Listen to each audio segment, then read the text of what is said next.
میرے محترم اور میرے بزرگان دین، خدا کا شکر ہے کہ ہماری یہ تقریر اور ہمارا یہ موضوع، ہم اور والدین کی ذمہ داریاں، آج 7ویں مرحلے میں داخل ہو رہی ہے، جو میں آپ سامعین کا تہہ دل سے شکریہ ادا کر رہا ہوں کہ مسلسل یہ سنتے چلے آ رہے ہیں اور داد بھی دے رہے ہیں، اور جو نہیں پہنچتے لائیو میں یہ پروگرام دیکھتے ہیں، اور خوشی ملتی ہے جب وہ ہمیں بتاتے ہیں کہ واقعی یہ سنتے ہیں، چونکہ جب بزرگ ہستیاں ہماری سوسائٹی کی جب سنتے ہیں اور جب وہ داد دیتے ہیں تو ان داد میں بھی برکت ہوتی ہے، ان میں دعائیں شامل ہوتی ہیں۔ میں دعا کرتا ہوں کہ پاک پروردگار اس مجلس حسین کے صدقے میں ہمارے بزرگوں کا سایہ ہمیشہ ہمارے سروں پہ قائم و دائم رہے، ہمیشہ ان کو سلامت رکھے، اور اسی طرح سے ہمیں داد دیتے جائے۔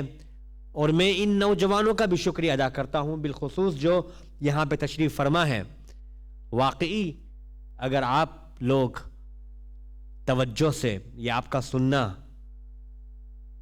خلوص کے ساتھ سننا، اس بات کی دلیل ہے کہ آپ عزاداروں کے دل میں بھی محبت اہل بیت جوش مار رہی ہے۔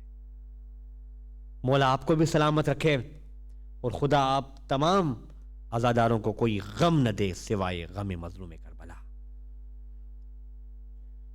عزیزان گرامی، والدین کی ذمہ داریاں، ہم بے شک ان کی ذمہ داریاں ادا نہیں کر سکتے، کیونکہ انہوں نے جو احسانات ہم پر کیے ہیں۔ السلام علیکم، ایک دودھ بھیجے محمد والے محمد۔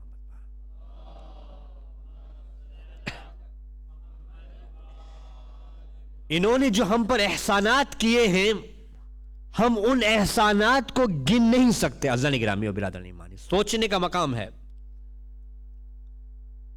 سوچیں، اور ایک لمحے کے لیے سوچیں کہ کتنے احسانات ہمارے والدین نے ہم پر کیے ہیں۔ اگر ہم مولا علی کے چاہنے والے ہیں، اگر ہم امام زمانہ عجل تعالی فرجہ شریف کے چاہنے والے ہیں، اللہم صلی علی محمد،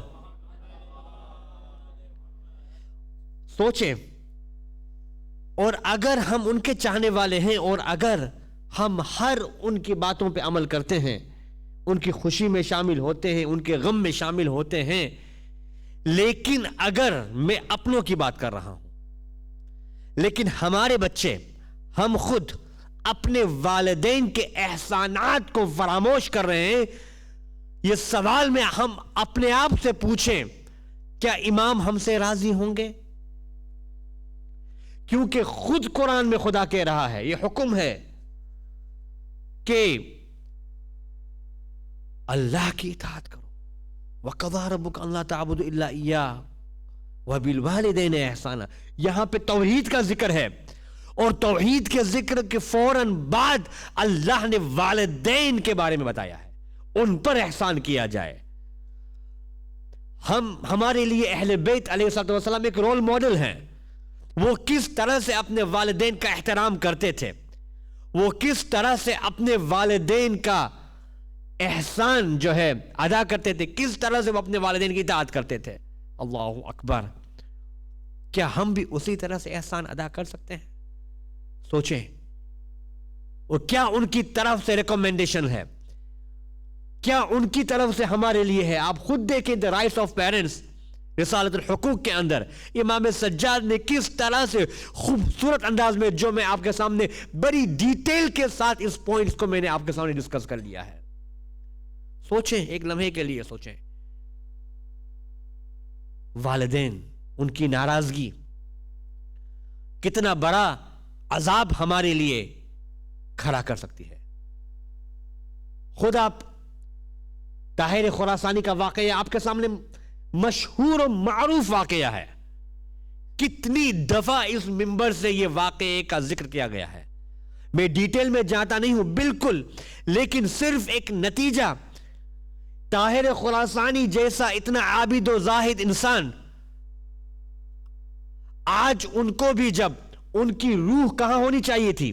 وادی السلام میں، لیکن نہیں، وادی برہوت میں، صرف 3 چیزوں کی بنا پر.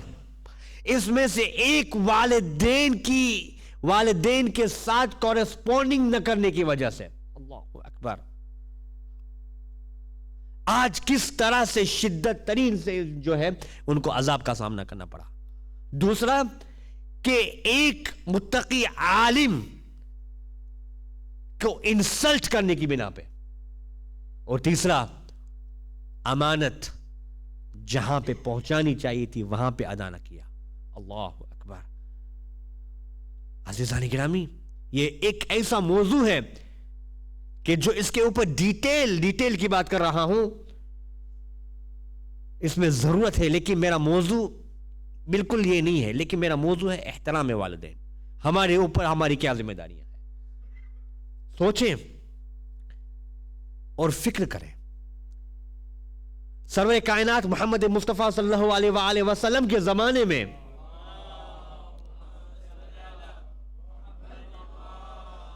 عزیزان گرامی، یہاں پہ ذرا سا مجھے ایک بات کو کلیئر کرنی ہے. ہمارے پاس اتنے ایسے ای میلز آتے ہیں جب ہم لوگوں سے ملاقات کرتے ہیں، جب لوگ ہمارے پاس اپنی دل کی براز نکالتے ہیں، تو واقعی ہمارے آنکھوں میں آنسو آ جاتا ہے کہ بھئی کوئی یہ شکایت کر رہا ہے کہ آج میرے بیٹے نے 6 مہینے تک مجھ سے گفتگو نہیں کی.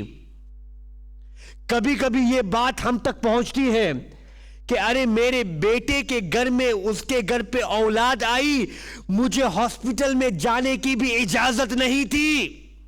اللہ اکبر. کہاں ہیں ہم لوگ؟ دیکھیں اس قسم کے، یہاں تک کہ ایسے مرحلے کہ دادا کو پتا نہیں ہے کہ میرے پوتے کا نام کیا رکھا گیا ہے. اس قدر دوری. دنیا ہمیں کہاں لے جا رہی ہے اور ہم کہاں چلے جاتے ہیں. بلکہ تیسری پارٹی سے پتا چلتا ہے کہ تیرے پوتے کا نام حسین ہے یا حسن ہے، وہ بھی 3 مہینے کے بعد. 3 مہینے کے بعد. میں یہ باتیں آپ کو اسی لیے کہتا ہوں تاکہ یہ باتیں ہماری جنریشن میں اگر آتی ہے تو اس کو ختم کر دیا جائے. عزیزان گرامی، کہاں ہیں ہم لوگ؟ جبھی بھی کوئی باپ اپنے بیٹے کو کوئی فرمائش کرنے کی کوشش کر رہا ہے، ایک ڈر سا محسوس ہوتا ہے. ایک ڈر سا محسوس ہوتا ہے کہ یہ بات میرے بیٹے کو پتا نہ چلنی پائے کہ آج میں نے اتنے پیسے یوز کیے ہیں، اتنے یوروز یا اتنے ڈالرز میں نے یوز کیے ہیں. اللہ اکبر. اتنی پریشانیاں. خدا ایسے حرکات سے ہمیں بچائے. دعا کریں اس چیز کے لیے. اب دنیا کہاں جا رہی ہے؟ عزیزان گرامی، یہ رسول کی زندگی کا واقعہ کہ ایک دفعہ ایک شخص آیا اور رسول خدا کے پاس روتا ہوا آیا. کیا؟ روتا ہوا آیا اور کہتا ہے کہ یا رسول اللہ، مجھ سے بہت بڑا گناہ ہو گیا ہے، مجھے کیا معافی مل سکتی ہے؟ کوئی ہو گیا ہوگا ان کے ساتھ کچھ گناہ. وہ رونے لگا تو کہا کہ 1 سیکنڈ، اگر تمہارے پاس باپ ہے تو جاؤ پہلے باپ کی خدمت کرو اور پھر اللہ سے دعا مانگو. انشاءاللہ تمہارے گناہ جو ہے وہ اللہ معاف کر دے گا. کیا سرور کائنات اس کے حق میں دعا نہیں کر سکتے تھے؟ رحمت للعالمین ہے، رحمت للعالمین ہے. کیا رسول خدا ان کے حق میں دعا نہیں کر سکتے تھے؟ لیکن سرور کائنات نے کہا نہیں، تم جاؤ تمہارے باپ کی خدمت کرو. عزیزان گرامی، جب وہ گیا تو اصحابوں کی طرف سرور کائنات متوجہ ہو کے کہا کہ میں نے اسی لیے اس کے باپ کا کہا، اگر اس کی ماں زندہ ہوتی تو پہلے میں اس کو کہتا کہ تو تیری ماں کی دعا لو پھر تیرے باپ کی خدمت کرو. اللہ اکبر. سوچنے کا مقام ہے عزیزان گرامی و برادران ایمانی. ارے ماں کی دعا کا اثر ماں کی دعا کا اثر ابو زین بستانی جو آج عرب میں بہت بڑے فلسفر گزرے ہیں، ان کا یہ کہنا ہے کہ جو آج میں نے اتنی ترقی کی ہے، آپ کو کیا لگتا ہے، کیا میری عبادت کی وجہ سے، کیا میرے دعاؤں کی وجہ سے، کیا میری کوشش اور محنتوں کی وجہ سے؟ کہا کہ نہیں، وہ خود کہتے ہیں کہ میرا جو حافظہ تھا، میری جو میموری تھی وہ بہت ویک تھی، بہت ویک تھی، میرا حافظہ کام نہیں کر رہا تھا، میں بار بار باتوں کو بھول جاتا تھا۔ اللہ اکبر۔ لیکن ایک رات نے میری پوری زندگی کو بدل دیا۔ کیا تھا کہ میری ماں ضعیفہ تھی، ہم لوگ ایک گھر میں رہتے تھے، اور اچانک آدھی رات کو میری ماں کو پیاس لگی، اور آج کی طرح نہیں کہ فریج کھولا اور پانی دے دیا، کنویں میں جانا پڑتا تھا، بالٹی پھینکنی پڑتی تھی، سردی، اور وہاں سے پانی نکال کے گلاس میں ڈال کے۔ تو میں نے یہی کیا، میں گھر سے نکلا باہر، میں نے کنویں سے پانی لیا، گلاس میں ڈالا، جب تک میں یہ گلاس میں پورا پانی بھرا ہوا تھا، یہ پانی والا گلاس میں جب میں اپنے ماں کے کمرے میں پہنچا تو میری ماں کی آنکھ لگ گئی، سو گئی، اور میری ماں جو ہے وہ رات کو ان کی آنکھوں کی تکلیفیں اور بڑھ چلی جاتی تھی۔ تو میں نے جو ہے پوری رات میں نے یہ گلاس کا پانی اپنے ہاتھ پہ رکھا، شاید میری ماں کی آنکھ کھلے اور اس کو پانی کی طلب واپس ہو اور میں پانی پیش کروں۔ اللہ اکبر، میں پانی پیش کروں، لیکن بس میں پوری رات کھڑا رہا، مجھے نیند آتی رہی، لیکن میں اپنے آپ کو کنٹرول کرتا رہا۔ اچانک نماز صبح کا ٹائم ہو گیا، میری ماں نے نماز پڑھی، بس اسی دن میرے ماں کے ہونٹوں سے کچھ لب ہل رہے ہیں، میرے ماں کے زبان سے کچھ لب ہل رہے ہیں۔ جب وہ وضو کرتی تھی تو کبھی بھی میں نے ماں کو نہیں دیکھا کہ کچھ پڑھ رہی ہے، بس اچانک اسی دن سے میں نے کیا محسوس کیا کہ میرا حافظہ بڑھ گیا ہے، جو مجھے ایک پیسج یاد کرنے میں کتنے ہفتے نکل جاتے تھے، میں دیکھ رہا ہوں کہ کئی پیراگراف جو ہے ودن اے سیکنڈز مجھے یاد ہونے لگے ہیں۔ اور اسی دن سے میں نے دیکھا کہ میری ترقی ہو رہی ہے، مجھے کامیابی مل رہی ہے، اور میں نے اندازہ کر دیا کہ یہ بس اسی رات کی برکت اور میری ماں کی دعاؤں کا اثر ہے جو آج میں یہاں تک پہنچا ہوں۔ اتنی ہی بلند ترین صلوات پڑھیں محمد و آل محمد پر۔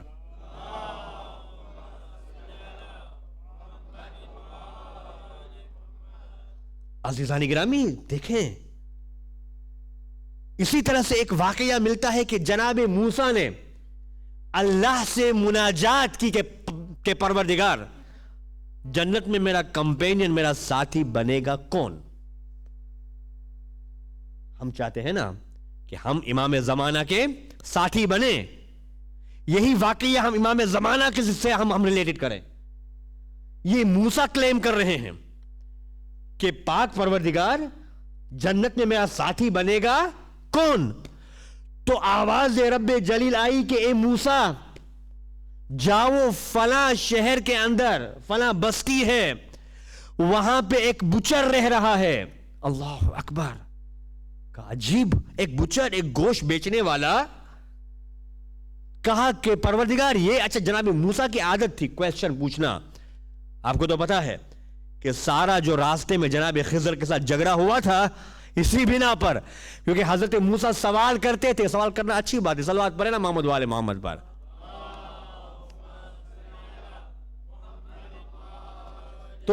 تو نبی موسیٰ نے کہا کہ پروردگار یہ بچر، یہ گوشت بیچنے والا جنت میں میرا کمپینین بنے گا؟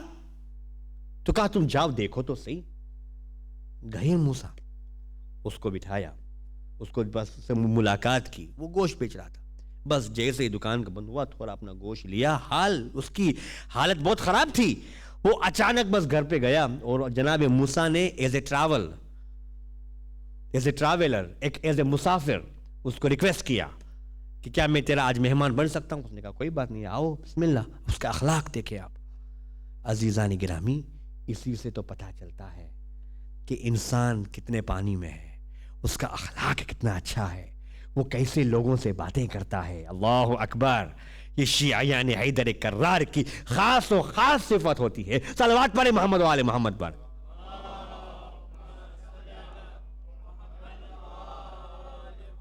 عزیزان گرامی، وہ گیا اور اچانک اس نے کیا دیکھا کہ وہ اپنے گھر میں گیا، اس نے اس زمانے میں اللہ کی عبادتیں کی، اور عبادت کرنے کے بعد جو ہے وہ اپنے ہاتھوں سے گوشت کو پکایا۔ جب گوشت پک گیا، اس کی ماں کو لے کے، اس کی ماں ضعیفہ ہو چکی تھی، اور اپنے ہاتھوں سے اپنی ماں کو کھلا رہا ہے، اپنی ہاتھوں سے اپنی ماں کو کھلا رہا ہے۔ جیسے ہی کھلا رہا ہے اس کی ماں کی زبان سے اسی لینگویج میں ایک دعا نکلتی ہے۔ موسیٰ پہچان گئے تو ایک مرتبہ اس کو کہا کہ اچھا یہ کون ہے؟ کہا یہ میری ماں ہے۔ تو کہا کہ میں روز اسی طرح سے اس کی خدمت کیا کرتا ہوں۔ اللہ اکبر! میں روز اسی طرح سے اس کی خدمت انجام دیا کرتا ہوں۔ تو کہا اچھا یہ کیا دعا مانگ رہی ہے؟ تو کہا یہ دعا مانگ رہی ہے کہ پالنے والے جنت میں میرے بیٹے کو موسیٰ کا ساتھی بنا دے۔ بس جیسے ہی موسیٰ نے یہ سنا، اس کو کہا کہ تیری ماں کی دعا قبول ہو گئی ہے، میں ہی موسیٰ ہوں، اور اللہ نے مجھے یہ میسج دیا ہے کہ میں تمہیں یہ پیغام دوں کہ جنت میں تو میرا ساتھی بنے گا۔ اللہ اکبر! عزیزان گرامی، آج ہم یہ کلیم کرتے ہیں کہ پاک پروردگار مجھے امام زمانہ کے ساتھیوں میں شمار فرما، پاک پروردگار مجھے امام زمانہ کے آرمی میں شمار فرما۔ عزیزان گرامی، بہت سارے کرائیٹیریا ہیں، میرا موضوع دوسرے کرائیٹیریا کے اوپر گفتگو نہیں کرنی ہے۔ عزیزان گرامی، یہ صرف یہ کہتا ہوں کہ کیا امام زمانہ یہ گوارا کریں گے؟ سوال پوچھ رہا ہوں میں آپ سے کہ جو لڑکا یا لڑکی اپنے والدین کا احترام نہ کرتے ہو، کیا امام زمانہ اس کو اپنے آرمی میں شامل کریں گے؟ سوال پوچھ رہا ہوں، جواب نہیں مانگ رہا آپ سے، جواب آپ خود تلاش کیجئے گا اور منزل مقصود تک پہنچنے کی کوشش کیجئے گا۔ صلوات پڑھیں محمد و آل محمد پر۔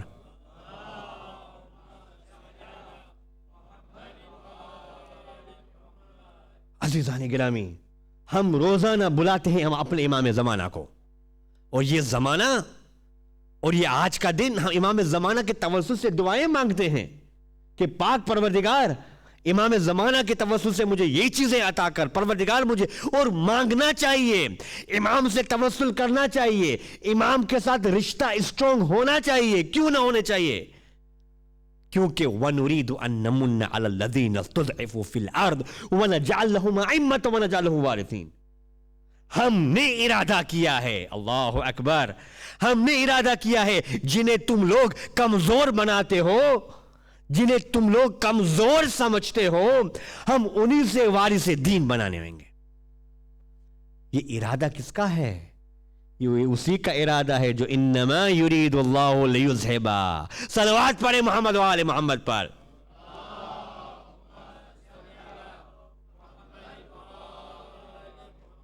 عزیزان گرامی، اگر امام زمانہ کی معرفت ہے ہمارے اندر لیکن ماں باپ کا احترام نہیں ہے تو کیا یہ معرفت کافی ہے؟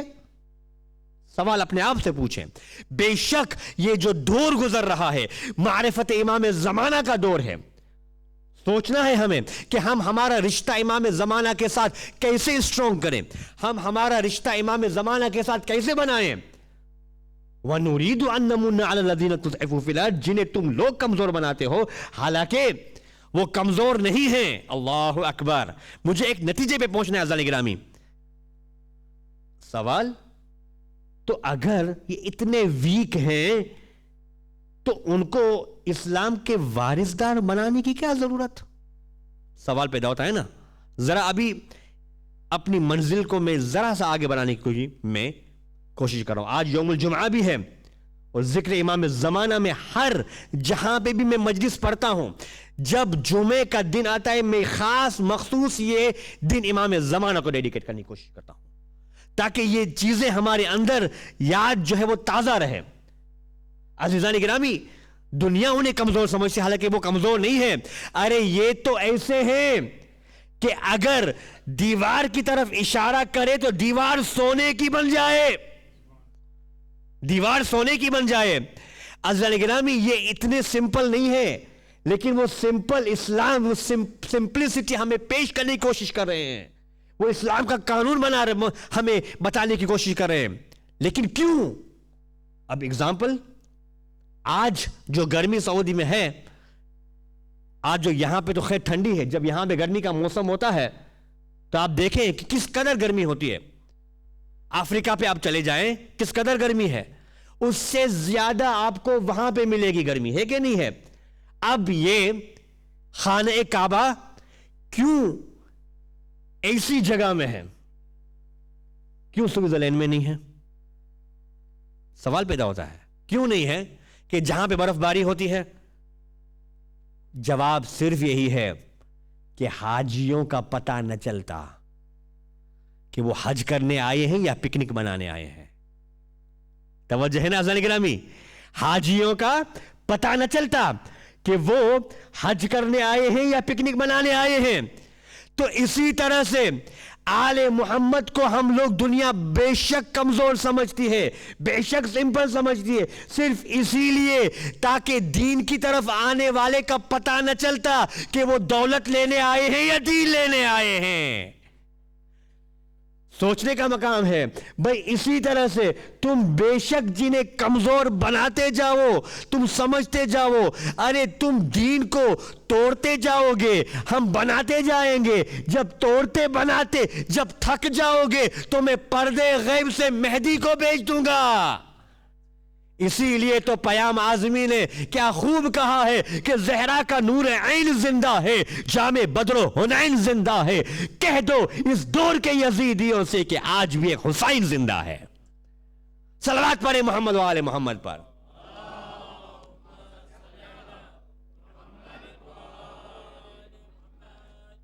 عزیزان گرامی، یہ رشتہ امام زمانہ اجل اللہ فرج شریف کا ہمیں، اور جیسے کہ میں نے وعدہ کیا تھا کہ آیت اللہ مراش نجفی، ان کی ملاقات 3 دفعہ امام زمانہ سے ہوئی ہے. اور ہوتی ہے، لوگوں کی ملاقات ہوتی ہے، لیکن جو یہ کلیم کرے کہ میں ملتا ہوں، امام نے کہا کہ اس کو جھٹلا دو. کیونکہ جبھی بھی امام زمانہ سے ملاقات کرتی وہ کبھی اقرار کرنے کی پوزیشن میں بھی نہیں ہوتا. صلوات پڑھیں محمد والے محمد پر.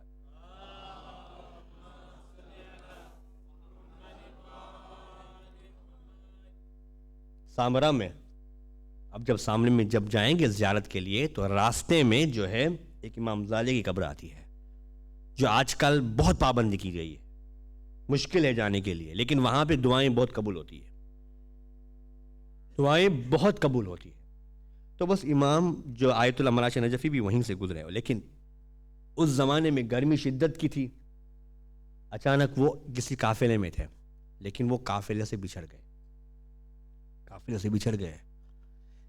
سے بچھڑنے کے بعد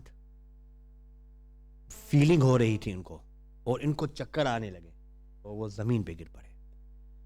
جب اپنی آنکھ کھولی تو اپنا سر جو ہے وہ امام زمانہ کے زانوں پہ پایا. کیا مطلب؟ کہ پہلے بھی امام سے ملاقات ہو چکی ہے. سمجھ گئے امام کو. اور پھر امام نے اپنے ہاتھوں سے اسے ایسا پانی پلایا کہ خود آیت اللہ مراشی نجف اسٹیٹ کرتے ہیں کہ ایسا میٹھا پانی اور ایسا شیرین پانی میں نے زندگی میں نہیں پیا تھا، اور مجھے کئی دنوں تک مجھے پیاس بھی محسوس نہیں ہوئی. اور آخر میں ایک ایڈوائز دیا، اور یہ ایڈوائز ہمارے وہاں کو بھی ہے. ان کو کہا کہ دیکھو، اگر کوئی یہ عمل کرے تو نہ صرف ان کے پرابلم سولو ہوں گے بلکہ ان کے قرض بھی ادا ہوں گے، روزی میں برکت ہوگی، اور ان کی معرفت بڑھے گی، روحانیت بڑھے گی ان کی، اور انہوں نے کہا، امام زمانہ عجت علی فرج شریف نے یہ میسج تھی آیت اللہ مراج نجفی کو، یہ میسج پہنچاؤ، اور جو بھی یہ عمل کرے گا نہ صرف یہ کہ ان کا قرض ادا ہوگا، پریشانیاں دور ہوگی، بلکہ وہ اگر مجھے پکاریں گے بھی نا تو میں ان کی مدد کے لیے آ جاؤں گا۔ سبحان اللہ۔ یہ عمل کیا ہے؟ ہر نماز فجر کے بعد سورہ یاسین کا پڑھنا، نماز ظہر کے بعد سورہ نبا کا پڑھنا، اما یتساءلون، نماز عصر کے بعد جو ہے سورہ عصر پڑھنا، نماز مغرب کے بعد جو ہے سورہ واقعہ پڑھنا، اور نماز عشاء کے بعد سورہ ملک پڑھنا۔ بس اس کو نوٹ کر لیجئے گا۔ جو کوئی انسان جتنا بھی موقع ملے اس کو پڑھے، اور انشاءاللہ تعالی ہماری پریشانیاں دور ہو سکتی ہے۔ اور امام زمانہ کو ایک نام سے ہم ضرور پکاریں، یہ نام امام زمانہ کو بہت عزیز ہے، بہت عزیز ہے۔ یبن الزہراء ادرکنی، اللہ اکبر، صلوات پڑھے محمد والے محمد پر۔ یبن الزہراء ادرکنی، جناب زہرا کے نام سے اپنے اس امام کو یاد کریں۔ آیت اللہ مرتضی کشمیری بہت بڑے مرحوم عالم گزرے ہیں، خدا ان کو جو ہے وہ اعلیٰ درجہ عنایت کرے۔ ان کا بیان ہے جب وہ اسٹوڈنٹ تھے حوزۃ العلمیہ میں، اور وہ بھی بہت ٹین ایج کے اندر اجتہاد کے درجے میں پہنچ چکے تھے، اس زمانے کی بات کر رہا ہوں، اور وہاں پہ شہریہ ملتا تھا جو آج بھی ملتا ہے، اور یہ بہت مشکل ہوتا ہے، آقا کو پتا ہے کہ بہت مشکل ہوتا ہے اس زمانے میں، تو بہت مشکل کہ وہ اس شہریے سے کتاب خریدیں یا کچھ لیں، کچھ کھانے پینے کا سامان لیں، مشکل ہو جاتا تھا۔ تو جس لوکل پہ یا جہاں پہ بھی انہوں نے رکھا تھا، سیف باکس میں یا سیف ڈپوزٹ جو بھی ہو، تھوڑا سا ملتا تھا، اس زمانے میں بہت بڑی بات ہوتی تھی۔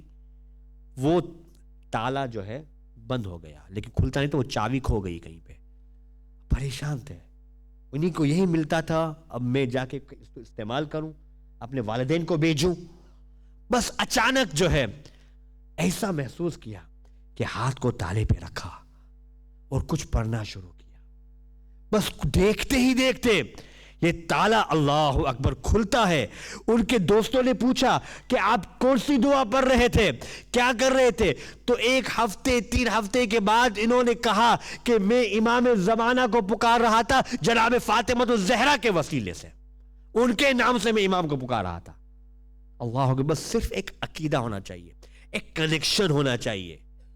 جب یہ کنیکشن مل جاتا ہے، جب کنیکشن مل جاتا ہے، لیکن ایک بات ضرورت ہے عزیزان گرامی، بے شک امام زمانہ دکھائی دے یا نہ دے، سوال سوچئے گا، کیا وہ اپنے چاہنے والوں کو مدد نہیں کرتے؟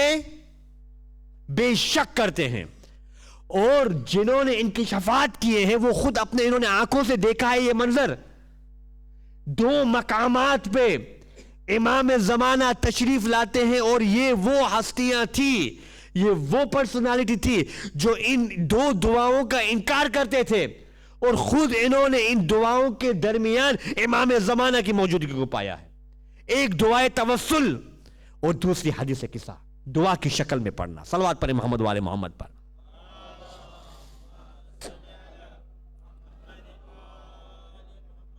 عزیزان گرامی، امام زمانہ کے ساتھ ہمیں رشتہ اسٹرانگ کرنا ہے، لیکن وہی بات، کیا ہم اس دنیا میں اگر والدین کا احسان نہیں مانتے، والدین کا ہم کہنا نہیں مانتے، تو جب امام زمانہ آئیں گے کیا ہم اس کے قابل ہوں گے ان کی باتوں کو ماننا؟ حق کی بنا پہ بات کر رہا ہوں میں، حقیقت کے اسلام کی بنا پر، کہ جو والدین کو اس دنیا میں رہ کے بڑا بلا کہنے والے ہوتے ہیں، تو کیا امام زمانہ ان سے راضی ہوں گے؟ سوچنے کا مقام ہے عزیزان گرامی۔ بس جب امام زمانہ ظہور جب ہوگا تو لوگ شکایت کریں گے کہ فلاں نے مجھے ستایا، فلاں نے مجھے تکلیف دی ہے. عزیزان گرامی، ہم امام کو اور غم نہ دیں، مولا کے غم کے لیے کربلا کافی ہے. جزاک اللہ عزادارو، جزاک اللہ. فلاں نے مجھے ستایا، مولا ایک شکایتوں کا انبار لے کے آئیں گے، ایک شکایتوں کا. جزاک اللہ عزادارو، جزاک اللہ. آواز گریہ بلند ہو چکی ہے. خدا ان آوازوں کو سلامت رکھے، خدا ان آوازوں کو سلامت رکھے. آپ کو کوئی غم نہ دے سوائے غم مظلوم کربلا. یہ حشر زینبیہ ہے دوستو. آیت اللہ محمد اخوند محمدی بیان کرتے ہیں کہ میں بہت پریشان تھا جب میری امام زمانہ سے ملاقات ہوئی. اللہ اکبر. تو میں نے ان کو پوچھا کہ مولا میں بہت پریشان ہوں، مولا میں بہت تکلیف میں ہوں، مولا مجھے آپ کچھ دعائیں دیں گے؟ ان کا رشتہ آیت اللہ اخوند محمد اخوندی کا رشتہ امام زمانہ کے ساتھ. تو آپ کو پتا ہے انہوں نے کہا کہ امام زمانہ نے فرمایا کہ جہاں پہ ثانی زہرا ام المصائب کا مصائب جب بیان کیا جائے تو وہاں اپنی دعائیں مانگ لینا، اپنی پریشانیاں خود بخود دور ہو جائے گی. ہائے عزادارو، مولا کو ہم اور تکلیف نہ دیں، مولا کو اور تکلیف نہ دیں. ارے مولا جب کربلا کو یاد کرتے ہیں نا عزادارو، آج ہم دعائیں امام زمانہ کی سلامتی کے لیے کیوں دعا پڑھتے ہیں؟ کیا امام کو سلامتی کی ضرورت ہے؟ نہیں عزادارو. ارے امام کبھی بیمار بھی ہوتے ہیں، امام کو کبھی تکلیف بھی ہوتی ہے. عزادارو جب امام دیکھتے ہیں کہ ان کے چاہنے والوں کے اوپر جب ظلم ہوتا ہے تو میرے مولا خون کے آنسو روتے ہیں. عزادارو ارے آپ تو صرف واقعہ کربلا سنتے ہو، ارے آپ تو واقعہ کوفہ و بازار، شام کا بازار کا صرف بیان سنتے ہو. ہائے میرے مولا، یہ منظر اپنی آنکھوں کے سامنے دیکھتے اور اپنے پروردگار سے کہتے کہ پروردگار مجھے اجازت دو تاکہ میں خون حسین کا بدلہ. عزادارو خدا آپ کو کوئی غم نہ دے سوائے غم مظلوم کربلا. ہائے امام زمانہ. نہیں عزادارو سنو گے، ابھی یہ مصائب کی راتیں ہیں، جی بھر کے رو لو. حسین شمع ایک عراق میں رہتے تھے. وہ ہر وقت امام حسین کی زیارت کیا کرتے تھے، ہر وقت امام حسین کی زیارت کیا کرتے تھے. برداشت کر سکتے ہو تو کر لینا. اچانک کسی عالم کے خواب میں امام حسین آئے اور کہا کہ ہائے میرے قبر کی جو مٹی ہے علی اکبر کے سرحانے، وہ مٹی جو ہے وہ دب گئی ہے. وہ ایک بزرگ عالم اٹھے اور کسی کو تلاش کیا. حسین شمع، وہ شمع بیچتے تھے، اور نہ صرف یہ شمع بیچتے تھے بلکہ امام حسین کے قبر پہ آ کے وہ شمع بھی جلایا کرتے تھے. اور عزادارو اتنے پاک اور نماز تہجد انہوں نے اپنی زندگی میں کبھی بھی مس نہیں کیا. عزادارو ان کو کہا کہ آپ امام حسین کی قبر میں اترے. عزادارو جب ان کو قبر میں اتارا گیا اور ان کے ساتھ کئی مزدور بھی تھے کہ جو زیارت وارثہ روز پڑھا کرتے تھے، نماز تہجد روز پڑھا کرتے تھے، حلال اور حرام کا خیال رکھنے والے ان کے ساتھ اترے. عزادارو جیسے ہی قبر کو درست کیا باہر آئے، جب تک وہ زندہ تھے وہ منظر دیکھ رہے تھے اور رو رہے تھے. اس منظر کو یاد کرتے کرتے حسین شمع رو رہے تھے. لوگوں نے بہت اصرار کیا کہ آخر آپ نے کیا دیکھا، ذرا بیان کرو. وہ نہیں بیان کر پاتے تھے، لیکن وقت آخر انہوں نے بیان کیا کہ ہائے جب میں نے مولا حسین کی قبر پہ اترے، میں نے دیکھا کہ میرے مولا کا کفن خون سے آلودہ ہے. ہائے ہائے میرے مولا کا کفن خون سے آلودہ ہے. نہیں عزادارو برداشت نہیں کر سکے نا. ارے اس سے بڑھ کر قیامت کا جملہ کہا. عزادارو اس زمانے میں یہ بٹن جو ہوتے تھے وہ کپڑے کے بٹن ہوتے تھے. انہوں نے کہا ارے یہ بٹن کپڑے کے وہ بھی خون سے آلودہ ہو چکا تھا. ارے وہ ساری عمر وقت آخر روتے رہے. لیکن ہائے عزادارو امام زمانہ جو اپنے آنکھوں کے سامنے کبھی اکبر کے سینے میں برچی کا پھل دیکھا, امام کیسے برداشت کیا؟ نہیں عزادارو کربلا سے کوفہ اور کوفہ سے شام, ہائے اسیروں کا قافلہ, سیداریوں کا قافلہ.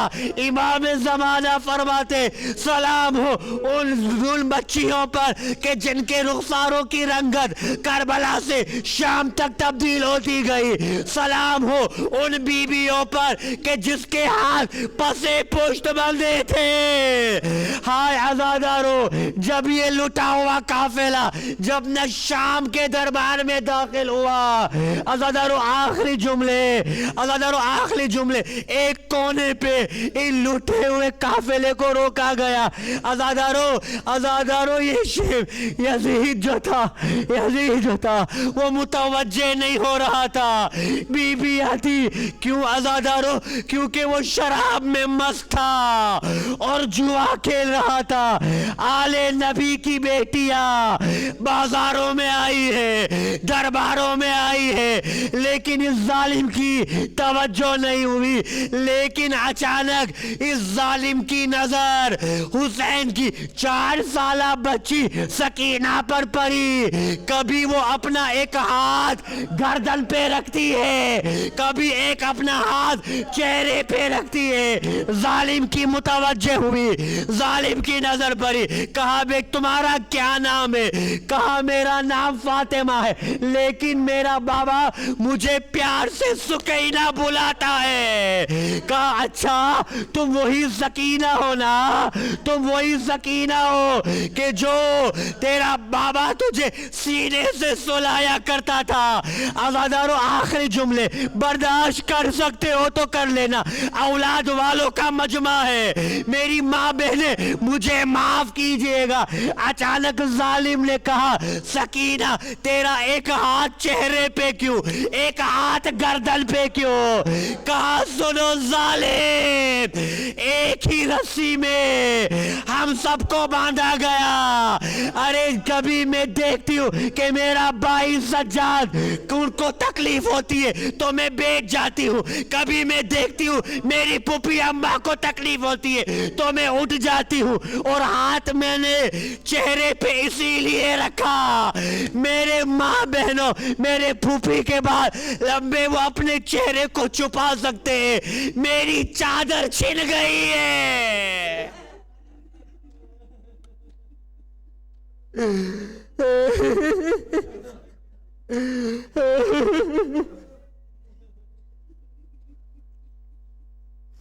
ماتم حسین